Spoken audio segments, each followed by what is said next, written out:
बीच आपको बता दें, लखनऊ से मुख्यमंत्री योगी आदित्यनाथ ने सख्त निर्देश दिए हैं कि बेसमेंट में किसी कोचिंग का संचालन नहीं होगा। उत्तर प्रदेश में किसी भी कोचिंग संस्थान का उत्तर प्रदेश में बेसमेंट में संचालन नहीं होगा। यह बहुत बड़ी खबर।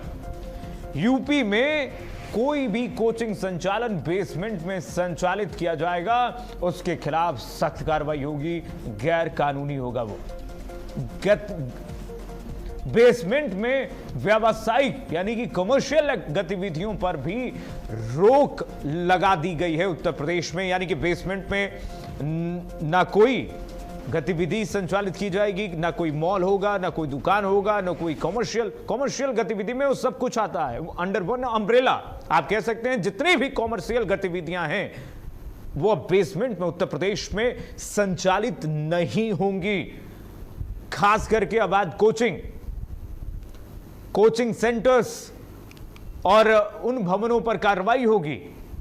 उन इमारतों की पहचान करके तत्काल कार्रवाई के निर्देश मुख्यमंत्री योगी आदित्यनाथ की तरफ से दे दिए गए हैं। सीएम योगी आदित्यनाथ के निर्देश हैं कि अगर ऐसे कोई कोचिंग सेंटर्स हैं, कोई भी कमर्शियल एक्टिविटीज जो बेसमेंट बिना मानकों के चलाए जा रहे हैं और बिना सेफ्टी डिवाइसेस के चलाए जा रहे हैं अवैध तरीके से, उनको सील कीजिए, उन पर कार्रवाई कीजिए, जेल भेजिए। बेसमेंट में किसी कोचिंग का संचालन नहीं होगा। बेसमेंट में व्यावसायिक गतिविधियों पर भी रोक लगा दी गई है उत्तर प्रदेश में मुख्यमंत्री योगी आदित्यनाथ के इस निर्देश के बाद। आप समझिए, उत्तर प्रदेश में अब कोई भी कोचिंग सेंटर्स अगर बेसमेंट में चलता हुआ दिखाई दिया, उस पर कार्रवाई होना तय मानिए। यह मुख्यमंत्री योगी आदित्यनाथ के सख्त संदेश हैं। स्पष्ट शब्दों में बिना लाग लपेट के संदेश मुख्यमंत्री की तरफ से दे दिए गए। बेसमेंट में व्यावसायिक गतिविधियां किस तरह से जानलेवा होती हैं, दिल्ली से लेकर के गोवा तक और गोवा से लेकर के उत्तर प्रदेश तक, राजधानी लखनऊ तक, हर जगह पहले भी खतरा पहुंचा चुकी हैं। और ये कितनी जानलेवा है, इसके नमूने, इसके उदाहरण हमने पहले देखे। बेसमेंट में पहले तो एक कोई जगह नहीं होती है, ना एग्जिट की, ना व्यवस्था होती है, और उसके बाद अंदर अगर बिना मानक के ये सारी गतिविधियां होंगी रेजिडेंशियल इलाके में, चुपके से, कमीशन खोरी से, फिर ये गतिविधियां लोगों को उनके जान को खतरा में डालती हैं। रमन हमारे साथ जुड़ गए हैं। रमन, ये बहुत बड़ी खबर है। इससे पहले मुझे नहीं लगता कि किसी सरकार, किसी मुख्यमंत्री की तरफ से ये निर्देश दिए गए हों कि बेसमेंट में जितनी भी कमर्शियल एक्टिविटीज हैं उन पर तत्काल प्रभाव से रोक लगाई जाए। ये बहुत बड़ा फैसला है इस अग्निकांड के बाद। तो बिल्कुल कीर्तिमान, जिस तरीके से राजधानी लखनऊ में कोचिंग अग्निकांड का बड़ा हादसा हुआ, उसके बाद मुख्यमंत्री योगी आदित्यनाथ ने अहम बैठक की, जांच बैठाई और अगले दिन फिर अहम बैठक करके निर्देश जारी कर दिया है, आदेश जारी कर दिया है कि किसी भी बेसमेंट में कोचिंग और नर्सिंग होम संचालित नहीं किया जा सकता है।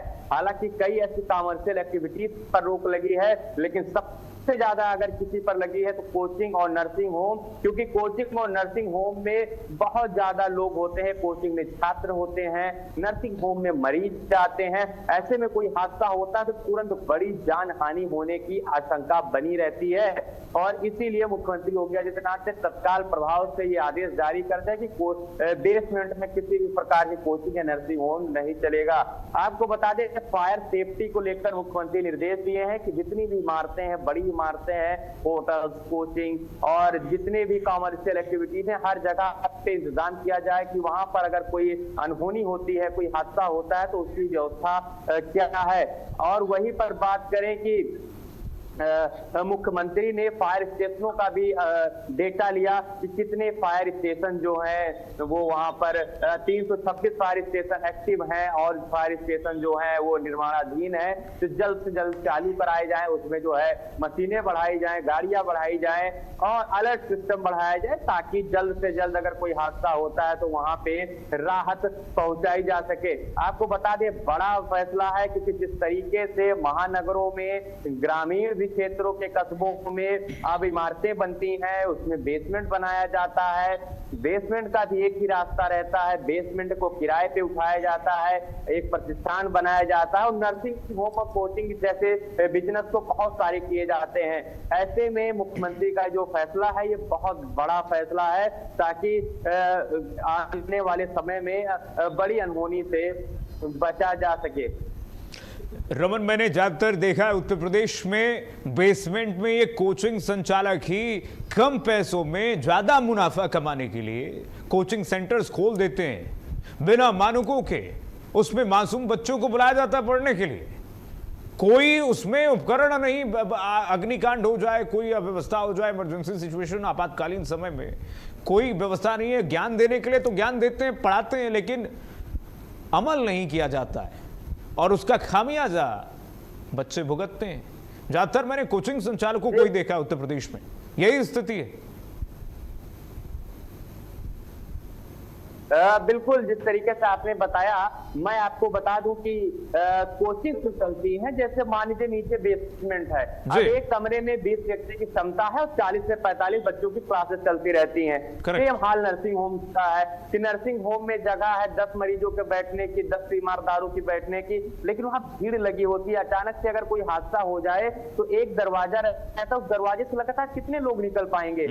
ऐसे में जो बेसमेंट है ये हमेशा से खतरे का जो है सौदा बना रहता है और हमेशा खतरा की घंटी बजती रहती है। लेकिन जिस तरीके से मुख्यमंत्री ने निर्देश दिए हैं, देखना होगा अधिकारी इसे कैसे अमली जामा पहनाते हैं और किस तरीके से ये अभियान शुरू होता है, कैसे जो बेसमेंट में जो ये कोचिंग और नर्सिंग होम समेत जितने भी ऐसे प्रतिष्ठान जिसमें लोगों का आना जाना रहता है, कई लोग कॉम्प्लेक्स बेसमेंट में चलाते हैं, कैसे अमली जामा पहनाया जाता है, ये देखने वाली बात होगी।